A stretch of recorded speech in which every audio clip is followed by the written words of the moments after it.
할렐루야. 우리 주님을 사랑하시는 분들만 아멘 합시다. 아멘. 사랑하는 주양가족 여러분, 복음의 삶, 말씀에 반응하는 삶을 살아갈 수 있다는 것은 참으로 행복한 것이고 축복입니다. 이 복음의 삶을 살아가기 위해서는 그 첫 출발점이 제대로 되어져야 되고 첫 단추를 바르게 넣어야 됩니다. 그 자리가 무슨 자리냐? 십자가의 자리를 이해해야 하는 것입니다. 로마서 6장 6절 말씀을 함께 한번 보십시다. 시작.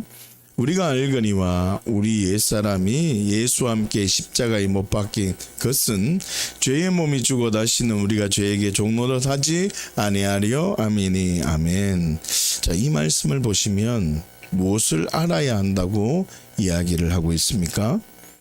예수님께서 혼자 십자가에 죽으신 것이 아니라 옛사람과 함께 예수님께서 죽으셨다는 뜻입니다. 예수님께서 나와 함께 십자가에 죽으셨다는 것을 먼저 알아야만 합니다. 또 무엇을 알아야만 합니까? 예수님께서 나와 함께 십자가에 죽으신 이유는 우리가 죄에게 종노릇하지 않기 위해서 예수님께서 십자가에 죽으셨다는 것을 알아야만 합니다. 예수님께서 나와 함께 십자가에 죽으셨다는 것을 알면 내가 이제 모든 죄와 저주가 해결되어졌구나. 그래, 나는 이제 악한 자가 나를 만질 수 없구나. 이것을 발견해야 하는데 십자가를 바르게 이해하지 못하기 때문에 죄의 종노릇 할 수 없기 위해서 예수님이 나와 함께 죽었는데도 불구하고 계속해서 우리는 악한 영에 집중된 삶을 살아갑니다. 복음의 출발을 잘못했기 때문에 복음의 삶을 살 수가 없는 것입니다. 좀 더 본질적인 것을 알아야 합니다. 무슨 말이냐? 예수님께서 나와 함께 십자가에 죽어야 할 만큼 내가 사람이 죽어야 할 만큼 내가 사형에 해당하는 죽을 죄인인가를 알아야만 합니다. 사람이 죽어야 할 만큼 내가 죄인인가를 발견하지 않는다면 복음의 출발을 잘못한 것이고 복음의 삶을 살아갈 수 없습니다. 그래서 값싼 기독교로 전락해 버립니다. 복음을 감정 따위로 전락시켜 버리지 복음을 내 존재가 변화되는 내 존재가 새롭게 되어져서 수리하고 보완하고 청소하는 수준이 아니라 완벽한 새로운 피조물로 다시금 출발하기 원하는 그 복음의 능력을 발견하지 못한다는 뜻입니다. 이사야 53장 6절 말씀을 한번 보십시다. 함께 봅니다. 시작. 우리는 다 양같아서 그릇 행하여 각기 제 길로 갔거늘 여호와께서는 우리 모두의 죄악을 그에게 담당시키셨도다. 아멘. 본문은 예수님께서 죽어야만 했던 그 십자가의 고난을 받으셔야만 했던 이유를 분명하고 정확하게 우리에게 선언하고 있습니다. 그 이유가 무엇입니까? 각기 제 길로 간 것 때문에 예수님께서 죽어야만 했다는 뜻입니다. 다시 말하면 내가 주인된 죄 때문에 예수님께서 내가 되어 죽으셨다는 그 가치관이 세워지지 않는다면 복음의 출발 자체가 어려운 것입니다. 복음의 출발 자체가 잘못되어졌기 때문에 복음의 삶을 살아갈 수가 없고 여전히 내 마음대로 신앙생활합니다. 내가 주인 되어 신앙생활을 포장하며 살아간다는 뜻입니다. 왜 그렇습니까? 내가 아직 살아있기 때문에. 내가 아직 살아있기 때문에 나의 옳음을 주장하게 되는 것이고 하나님의 말씀에 반응하는 삶을 살아갈 수가 없는 것입니다. 그 결과 하나님의 말씀에 반응하는 삶을 살아갈 수 없기 때문에 하나님의 일하심을 경험할 수가 없는 겁니다. 그러니 하나님이 합법적으로 우리의 삶에 역사하고 하나님이 합법적으로 복을 주시려고 하시는데 우리가 합법적으로 역사할 수 없도록 우리가 반응하기 때문에 하나님의 일하심을 경험할 수 없는 것입니다. 우리의 기도가 부족한 게 아닙니다. 우리의 어떤 신앙의 태도가 잘못된 게 아닙니다. 뭐라고요? 하나님이 일할 수 없는 합법적인 행동을 안 했기 때문입니다. 뭐라고요? 내가 아직 살아있어서 그렇습니다. 기도가 부족한 게 아닙니다. 말씀을 몰라서 그런 게 아닙니다. 내가 아직 살아있어서 그렇습니다. 십자가에 나와 함께 죽어서 나는 이제는 죽은 자입니까? 산 자입니까? 죽은 자인데 여전히 시퍼렇게 내가 살아있으니 하나님의 일하심을 경험할 수가 없는 것입니다. 다시 한번 생각해 보십시오. 예수님께서 십자가에 죽으셔야만 했던 이유, 제명이 무엇이라고 했습니까? 각기 제 길로 간 것, 내가 주인된 죄 때문입니다. 그렇기 때문에 내가 주인된 죄, 내 마음대로 살아간 것이 그래 맞아 사람이 죽어야 할 만큼 큰 죄이구나. 내가 어떤 죄를 지었다 이것 때문에 예수님이 십자가에 죽으신 것이 아니라 내 마음대로 호흡하고 내 마음대로 생각한 것이 얼마나 큰 죄인지 예수님이 나 대신에 죽어야만 했구나. 이 가치가 이론적으로 먼저 인식하고 경험되어져야 됩니다. 경험될 때 복음의 능력이 본격적으로 실제적으로 풀어지는 것입니다. 다시 말하면 예수님께서 십자가에 죽으신 사건을 얼마나 깊이 인정하고 그것을 내가 주인된 삶이 얼마나 사람이 죽어야 될 정도의 큰 죄임을 얼마나 인식하느냐, 깊이 인지하느냐에 따라서 나라는 존재가 점점 없어지는 겁니다. 나의 오름이 없어지는 것이고 하나님 옳습니다 라고 믿음으로 반응하는 삶이 되어지는 겁니다. 하나님 언제나 옳습니다 라고 고백하는 삶을 사니 하나님의 일하심을 당연히 경험하는 것입니다.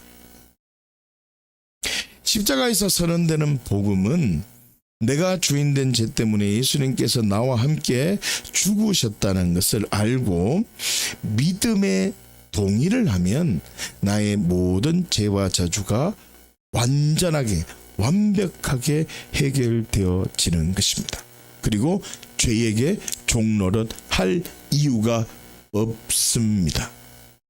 악한 자가 나를 만질 수 없습니다. 이 진리 앞에 들어가면 나를 묶고 있던 대적의 문, 음부의 권세가 무너지고 내 안에 하나님의 나라 천국의 문이 열려지는 것입니다. 죄와 저주가 완전히 해결되어졌다는 뜻은 우리에게 책임을 요구합니다. 그게 뭔지 아십니까? 하나님으로부터 용서받았다는 것입니다. 너 용서받았지? 그러면 십자가의 능력을 경험한 사람은 내가 용서받았다는 것을 알면 너도 용서하는 삶을 살아야 돼 라는 말입니다. 그렇다면 용서는 어떻게 할 수 있습니까? 용서를 두 단계로 우리가 반응해야 됩니다. 첫 번째, 먼저 용서를요 선포해야 됩니다. 뭐 해야 된다고요? 선포해야 됩니다. 마태복음 6장 14절에서 15절까지의 말씀을 보십시다. 제가 용서하라 라는 단어를 보고 제가 원문을 다 한번 찾아봤는데 예수님께서 사용하는 용서라는 단어와 특별히 사도 바울이 사용하는 용서의 단어가 다르다는 것을 발견했습니다. 제가 성경 전체를 다 확인해 보았는데 예수님은 용서를 아피에미라는 단어를 사용했고요. 바울은요 용서를 카리조마이라는 단어를 사용했습니다.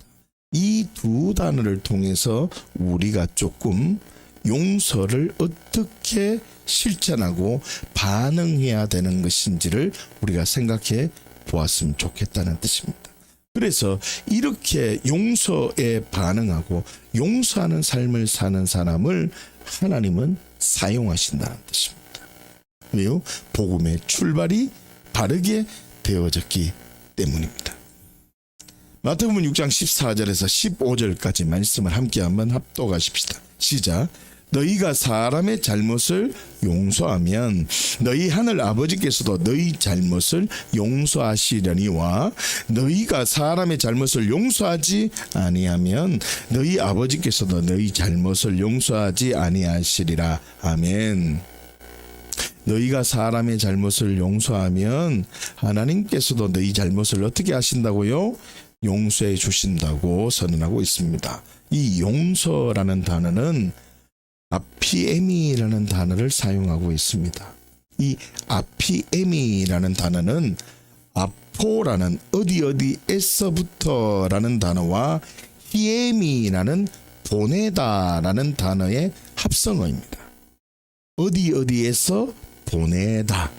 느낌이 옵니까? 어디에서 보낸다. 석방해 준다라는 말입니다. 자신의 통제권에서 석방해 준다. 용서는 내가 너를 올가매고 있는 그 안 좋은 감정, 상한 감정, 어떤 채무, 어떤 상황에서 내가 어디에서 보내준다. 뭐라고요? 석방시켜준다. 그러니 너는 해방되어졌다. 이 말입니다. 예수님은 지금 그 단어를 사용하고 있다는 거예요. 먼저 선포해라. 너는 나의 통제 영역에서 석방되어졌다. 내가 아직 뭐라고요? 감정이 있을지라도 아직 내가 너를 용납할 수 없는 상황일지라도 먼저 선포하라는 뜻입니다. 용서는 통제를 당하는 것으로부터 석방해주는 능력이 있다는 뜻입니다. 내가 무엇을 용서할 수 없다는 뜻은 이런 의미입니다. 뭐라고요? 누구에게 내가 무엇으로부터 뭐 당하고 있다는 뜻입니까? 통제를 당하고 있다는 뜻이 됩니다. 용서를 하지 않으면 내가 뭐 하고 있다고요? 통제당하고 있다는 뜻입니다. 그렇기 때문에 용서할 수 없고 용납이 되지 않을지라도 일단 용서를 어떻게 해야 된다고요? 선포해야 되는 겁니다. 이 용서의 첫 번째 단계입니다. 옆에 있는 분들에게 얘기합시다. 나는 당신을 용서합니다. 나를 용서해줘서 감사합니다. 내가 이해할 수 없는 행동을 해도 용서해줘서 감사합니다. 아멘. 예수님께서 내가 되어 십자가에 죽으신 이유는 더 이상 죄의 종노릇 하지 않도록 몰려 석방, 자유케 해준 것이 십자가입니다. 맞죠? 그런데 내가 다른 사람, 내가 무엇을 용서하지 못한다면 내가 또다시 통제받는 삶, 통제하는 삶을 살게 됩니다. 자, 내가 용서하지 않는다는 것은 그 사람을 아직 꽉 붙들고 있다는 겁니다. 예수님께서 십자가에 죽으심으로 나를 올가매고 있던 죄와 저주, 악한 영의 통제 속에 있던 나를 십자가에서 모든 죄와 저주를 해결하고 나를 올가매고 있던 죄, 저주, 그 악한 영을 끊어버리셨다는 겁니다. 십자가의 선포가 나를 해방, 석방되게 해주셨다는 겁니다. 그 은혜를 받았으면 나도 뭘 해야 된다고? 선포해야 됩니다. 다시요. 그 사람, 내가 아직 그 사람을 완전히 용납하고 용서할 수 없는 상황일지라도 먼저 선포하면 끊어지는 은혜가 있다는 뜻입니다. 내가 죄와 저주와 악한 영으로부터 자유케 석방되는 능력을 십자가에서 받았다면 나도 선포함으로 그 사람을 어떻게 해요? 자유케 해주는 그 은혜가 풀어지기를 예수님 축복합니다. 그래서 십자가로부터 흐르는 그 자유가 풀어져야 한다는 뜻입니다. 기억하십시오. 이해할 수 없고 도저히 용납할 수 없는 상황일지라도 용서를 어떻게 해요? 선포해야 됩니다. 용서를 선포할 때 통제받는 삶이 어떻게 해요? 끊어지는 겁니다. 할렐루야. 두 번째, 자 이제 선포했습니다. 그러나 내 안에는 아직 그 인간 그림자만 봐도 아직 내 안에는 용서가 솔직히 안 되잖아요. 그렇지 않습니까? 상대방은 용서했다는데 이 부글부글 내만 그렇던 걸로 하겠습니다. 내만 그런 걸로. 그런데 이거를 내 안에 올라오는 선포에서 그 사람은 자유케 됐지만 내 안의 상처가 해결돼야 되는 것 아닙니까? 이걸 어떻게 하느냐? 용서가 풀어지도록 은혜를 구해야 됩니다. 에베소서 4장 32절 말씀을 함께 한번 보십시다. 시작. 서로 친절하게 하며 불쌍히 여기며 서로 용서하기를 하나님이 그리스도 안에서 너희를 용서하심과 같이 하라. 아멘. 하나님이 어떻게 해요? 그리스도 안에서 너희를 용서하심과 같이 하라고 선언하고 있습니다. 본문에서 사용된 용서라는 단어는 카리조마이라는 단어를 사용합니다. 바울은요 특별하게 이 카리조마이라는 단어를 계속 사용하고 있습니다. 이 카리조마이라는 단어는요 카리스라는 단어에서 출발된 단어입니다. 카리스 많이 들어봤습니까? 은혜라는 단어입니다. 뭐라고요? 은혜라는 단어입니다. 무슨 뜻입니까? 용서, 카리조마이는 은혜로 출발되어져야 한다는 뜻입니다. 다시 말하면 은혜가 필요하다는 뜻입니다. 잘 들어보세요. 내가 선포했죠. 용서를 내가 선포했죠. 그러면 내가 용서해 준 것이 되지요. 맞습니까? 그러면 내가 용서한다면 요렇게만 있다면 자신의 의의가 나타날 수 있습니다. 나는 아직 용납이 안 됩니다. 나는 아직 그 사람을 이해할 수가 없습니다. 그러나 먼저 선포했죠. 그러면 내 안에는 아직 정리가 안 되었기 때문에 이거를 뭐냐면 내 의의가 나타났다는 뜻입니다. 아직 내가 살아있다는 뜻입니다. 아직 나의 오름이 있다는 뜻입니다. 내가 죽지 않았다는 뜻입니다. 그렇기 때문에 내가 용서해 주는 겁니다. 그럼 그 사람은 자유케 되고 석방되었을지라도 나는 여전히 고통 속에 있는 겁니다. 기억하십시오. 용서는 내가 할 수 있는 게 아닙니다. 내가 또 치유받기 위해서는 내가 할 수 있는 게 아니라는 뜻입니다. 용서할 수 있는 새로운 존재가 되어져야 됩니다. 다시요. 내가 그 사람을, 내가 그 상황을 용서해 줄 수 있는 새로운 존재로 변화되어져야 된다는 뜻입니다. 새로운 존재로 변화되어질 때 내가 내 상처를 용납되고 내가 내 상처가 치유되고 그 사람을 진정 용서하게 되는 겁니다. 이게 은혜입니다. 새로운 존재가 되는 게 은혜입니다. 나는 결단코 용서할 수 없지만 용서할 수 없는 나는 죽었음을 알고 나는 은혜로 용서할 수 있는 새로운 피조물이 되었습니다. 요걸 발견하셔야 돼요. 나는 용서할 수 없는 상태인데 그 사람 나는 십자가에서 예수님과 같이 죽고 나는 은혜로 용서할 수 있는 하나님의 자녀가 되었습니다.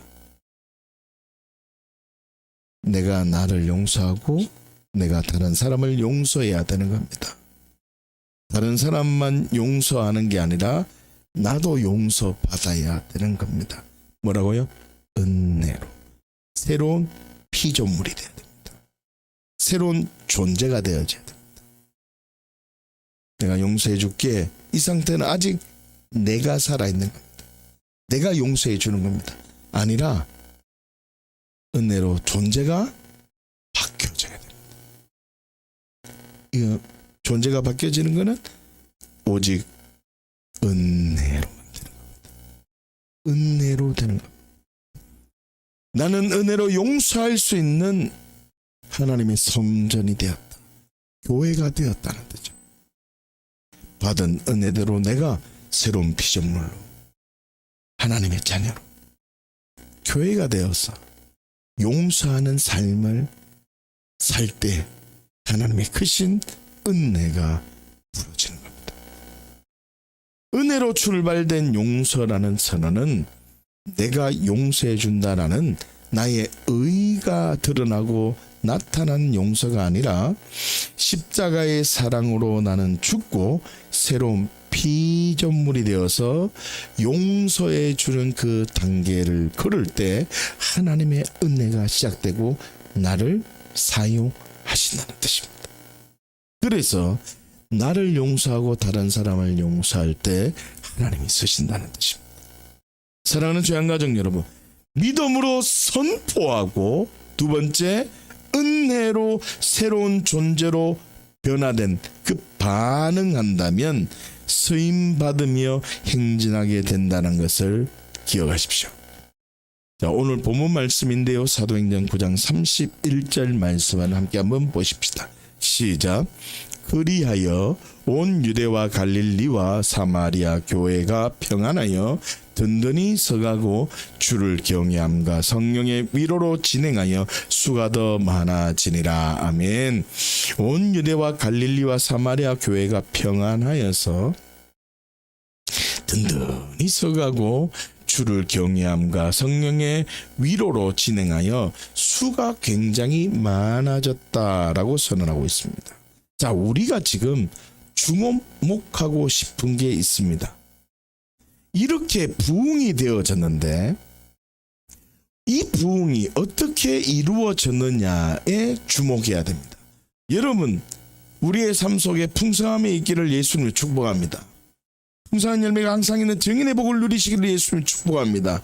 그런데 이런 일이 일어나기 위해서는 그리하여라는 앞단계의 사건이 있어져야 한다는 뜻입니다. 그리하여라고 출발하고 있는데 31절이 그리하여라는 이 문장이 부흥할 수 있는 원인을 알 수 있는 열쇠라는 뜻입니다. 그리하여라는 말은 앞에 어떤 일이 있었다는 뜻입니다. 그리하여라는 말은 앞에 어떤 일이 있었기 때문에 어떤 문제가 해결되어졌기 때문에 유대와 갈릴리와 사마리아 교회가 어떻게 평안하고 든든히 서가며 주를 경외함과 성령의 위로가 엄청나게 많아졌다는 뜻입니다. 그리하여 앞에 어떤 일이 있었기 때문에 그 일이 발생했다는 뜻입니다. 그러면 여러분들의 삶에 풍성한 열매가 항상 있는 증인의 복을 받기를 원한다면 그리하여 앞에 일이 내 삶 속에 있어야 한다는 뜻입니다. 지금 이해되십니까? 그 일이 있어야 한다. 많은 사람은 그 일이 없고 그 일을 너무 하찮게 여기기 때문에 31절이 합법적으로 풀어질 수 없다는 것입니다. 무슨 일이 있었으며 무엇이 해결되어졌을까 한번 생각해 보십시다. 사도행전 9장 26절 말씀이 그 열쇠입니다. 함께 보십시다. 시작. 사울이 예루살렘에 가서 제자들을 사귀고자 하나 다 두려워하여 그가 제자됨을 믿지 아니하니. 아멘. 다시요. 사울이 예루살렘에 가서 제자들을 만나고자 합니다. 사귀고자 합니다. 예수님을 믿는 사람들과 같이 말씀을 나누고 은혜를 나누고 시간을 같이 나누고자 합니다. 믿지 않는 사람입니까? 믿는 자들입니까? 믿는 자들과 함께 성령 안에 하나 되기를 원합니다. 그런데 제자들이 두려워하여 그가 제자 되었다는 것을 믿지 않습니다. 뭐라고요? 용납하지 않습니다. 뭐라고요? 그 사람이 회심했다는 것을 받아들이지 않았습니다. 그 사람을 용서하지 않았다는 뜻입니다. 여러분, 하나님은 지금 사울을 쓰려고 하고 있습니다. 사울을 용서해주고 사울을 사용하고 싶었다는 뜻입니다. 그런데요, 참 재밌는 것은 사울이 지금 서임받고 있습니까? 못 받았다는 뜻입니까? 못 받았다는 뜻입니다. 하나님은 쓰고 싶은데, 하나님은 용서해줬고 하나님은 쓰고 싶어 하는데 사울은 지금 서임받지 못합니다. 왜요? 사람 때문에 그렇습니다. 사람과의 연합, 사람과의 하나됨, 사람과의 용서, 용납, 하나님이 풀어지지 않으면 그 사람은 결단코 서임받을 수 없다는 뜻입니다. 여러분, 이 비밀을 발견하셔야 됩니다. 사람이 그 사람을 용서하고 용납을 받을 때 부흥이 시작된다는 뜻입니다. 쓰임받기 시작한다는 것입니다. 질문합니다. 여러분 삶 속에 재정이 풀어지고, 여러분 삶 속에 문제가 해결되고, 여러분 삶 속에 앞길이 풀어지기를 원하십니까? 사람과의 관계가 중요합니다. 사람과의 관계가 중요합니다. 내가 나를 용서하고 다른 사람을 용납해 주어야 합니다. 내가 다른 사람을 이해해 줘야 됩니다. 하나님은 사울을 사용하고 싶어서 용서해 줬습니다. 하나님은 사울을 이해해 줬습니다. 덮어 줬습니다. 그런데 사울이요, 있을 자리가 없었습니다. 왜요? 그들은요, 사울이 나를 잡아 죽이려고 하는 사람임을, 그 가치가 있어서 사울을 용서해 주지 못합니다. 그 기간이 얼마 된지 모릅니다. 그 세월이 얼마나 지난지 모릅니다. 그 일 때문에 그 기간 동안 바울은요, 시간을 허비하게 된 것입니다. 다시 질문합니다. 내가 왜 하나님께 쓰임 받지 못할까? 내가 왜 하나님의 일하심에 동참하지 못할까? 기도가 부족한 게 아닙니다. 착각하지 마세요. 성경을 몰랐기 때문이 아닙니다. 착각하지 마세요. 사람과의 관계가 잘못돼서 그렇습니다. 그 사람이 나를 용서해 주지 못했고, 내가 그 사람을 용서해 주지 못했기 때문에, 내가 색안경을 끼고 있으면 관계가 흐트러집니다. 사랑하는 조양가족 여러분, 복음 앞에 서십시오. 무슨 일이 풀어지지 않는다는 것은 내가 살아있는 겁니다. 내가 살아있기 때문에 진짜 용서, 용납이 풀어지지 않는 것입니다. 십자가에서 그 사람 죽었습니다. 모든 죄와 저주가 끊어졌습니다. 악한 자가 나를 만질 수가 없습니다. 복음 앞에 서야 됩니다. 악한 자가 나를 만질 수가 없습니다. 이 복음이라고요. 이 복음의 능력을 딱 믿으면 먼저 선포하는 겁니다. 내가 이해되지 않고 내가 용납이 안 되고 내 마음은 짓무늘러질지라도 사랑합니다. 용서합니다. 이게 먼저 돼야 됩니다. 두 번째 뭐요? 주여 은혜가 필요함을 고백해야 돼. 은혜가 필요함을 고백해야 돼. 불덩어리가 오는 게 아닙니다. 복음을 발견하고 나 새로운 피조물이 되었구나. 내 하나님의 자녀가 되었구나. 그래. 성령님이 내 안에 오셔서 나는 하나님의 성전이 되었구나. 이 비밀을 발견하면요, 하나님이 그를 사용합니다.